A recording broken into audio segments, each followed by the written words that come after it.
et le devoir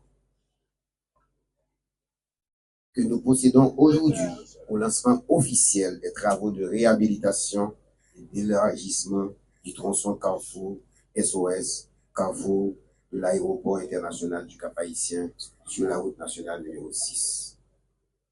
Ce projet tant attendu par la population du Cap-Haïtien marque une étape importante dans les efforts du gouvernement visant à moderniser les infrastructures routières du pays et à améliorer durablement les conditions de mobilité urbaine dans le Grand Nord.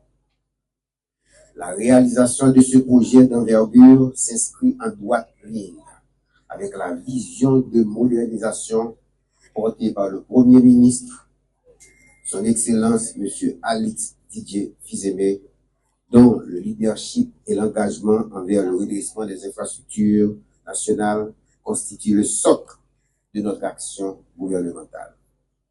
En lançant ces travaux aujourd'hui, je tiens à réitérer l'engagement solennel que j'avais pris lors de mon discours d'investiture, celui de faire de la réhabilitation du réseau routier un levier incontournable du développement économique et de l'activité humaine. Ce chantier au Cap-Haïtien n'est pas une action isolée, mais la preuve concrète que nous passons des paroles aux actes pour transformer durablement le quotidien de nos compatriotes. Nous connaissons tous la réalité actuelle de cette route. Depuis plusieurs années, ce tronçon de seulement 2,4 km est devenu un véritable point de congestion et de souffrance pour les usagers. La chaussée est fortement dégradée, caouteuses, difficilement praticable. En saison pluvieuse, les flaques d'eau et les inondations paralysent la circulation. En période sèche, la poussière affecte les riverains, les commerces et les activités quotidiennes. Le système de drainage est insuffisant, mal entretenu et souvent obstrué par les déchets solides déversés dans les canaux et les exutoires. À cette situation déjà préoccupante s'ajoute un trafic extrêmement dense. Chaque jour, des milliers de véhicules, de motocyclettes, de tricycles et de piétons empruntent cette voie stratégique reliant les quartiers importants de la ville à l'aéroport international du Cap-Haïtien.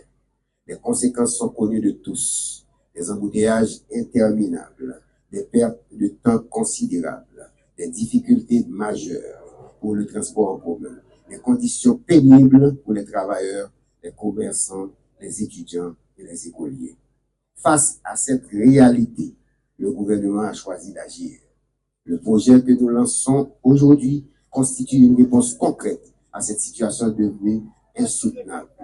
Notre ambition est claire: offrir à la population une infrastructure moderne, fonctionnelle et sécuritaire, capable de répondre aux exigences d'une ville en pleine expansion.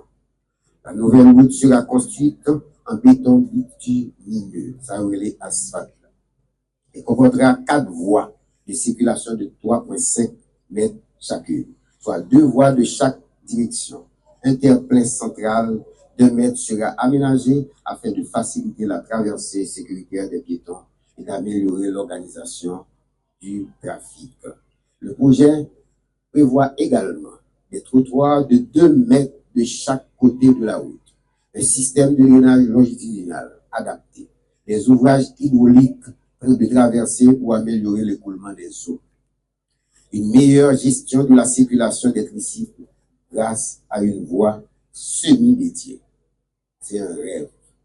Un aménagement répondant aux standards techniques modernes pour une exploitation optimale de cette infrastructure. Il ne s'agit donc pas simplement de refaire une route. Il s'agit de transformer un axe critique de mobilité urbaine afin de contribuer au développement économique, à la sécurité routière et à l'amélioration de la qualité de vie des habitants du Cap-Haïtien. Mesdames, Messieurs, les travaux seront exécutés par l'entreprise Transport et Construction SA, TECSA.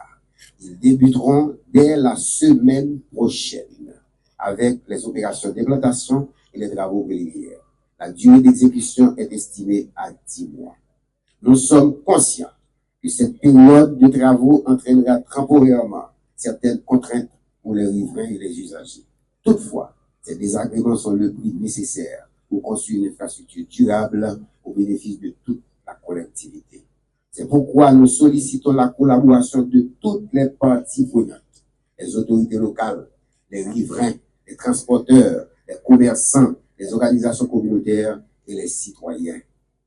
Nous demandons également l'appui soutenu de la direction départementale de la police nationale, ici présent, afin d'accompagner la gestion de circulation pendant la phase des transports, des travaux, mais aussi de l'exploitation future de cette route élargie. J'en profite également pour lancer un appel à la responsabilité collective concernant la gestion des déchets solides.